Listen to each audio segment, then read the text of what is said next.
51 minutes past 5. You with me, Charlotte Lynch, on LBC News. Should I say 8 minutes to 6? That's probably a better way of putting it. Thanks very much for joining us. Now, let's turn to this. The government's introducing a clearer legal definition of so-called honour-based abuse. Public sector workers will get training to support the signs of abuse and provide better support to victims. The associated crimes include female genital mutilation and forced marriage.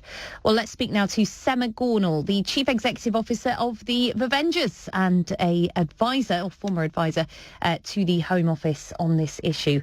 Sema, very good evening to you and thanks for joining us. What difference is this going to make then, this clearer legal definition of what honour-based abuse actually is?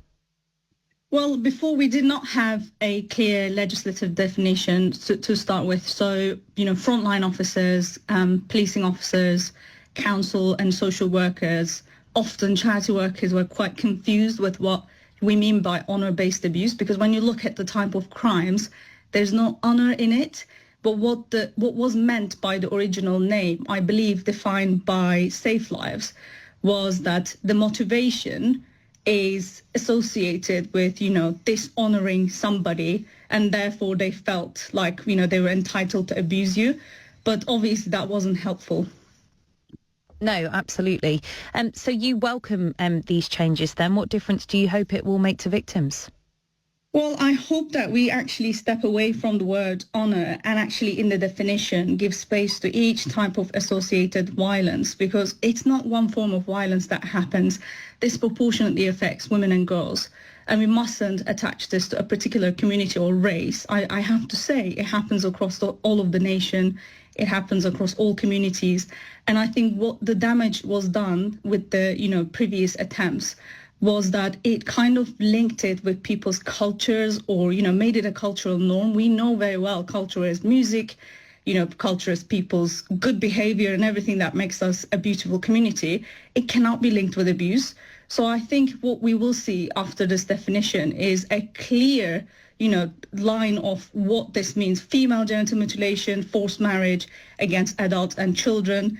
And those definitions will actually be able to help the frontline officers to say, okay, this is what's happening to you and this is how we can support you. And we know that a lot of these crimes have been going unseen or unreported or possibly not taken seriously enough in the past. Do you think that maybe has to do with this unclear definition?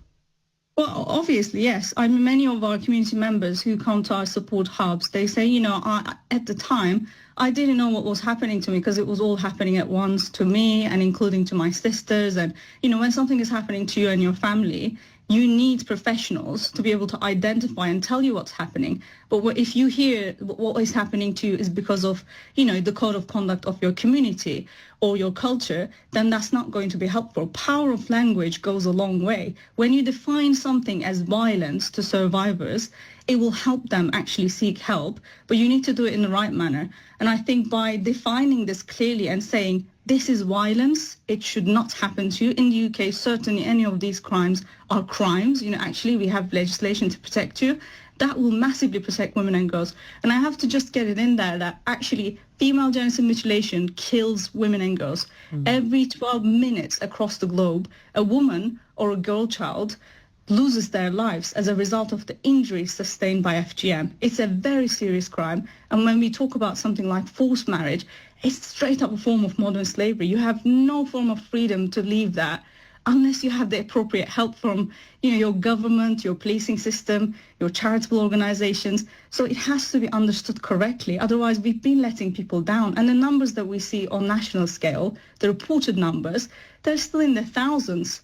And obviously, we know as a frontline charity and a campaigning charity that those numbers are incorrect.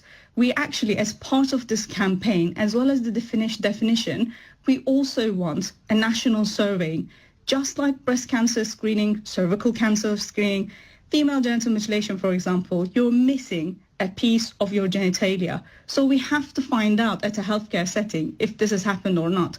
If we actually survey all women and girls on all forms of gender-based violence, in a healthcare safe setting with a safe conversation handled successfully, we will be able to stop gender-based violence at massive, massive rates. So as well as we welcome this news, We will also be part of the consultancy group supporting Home Office and FCDO's joint programme to help them push this through.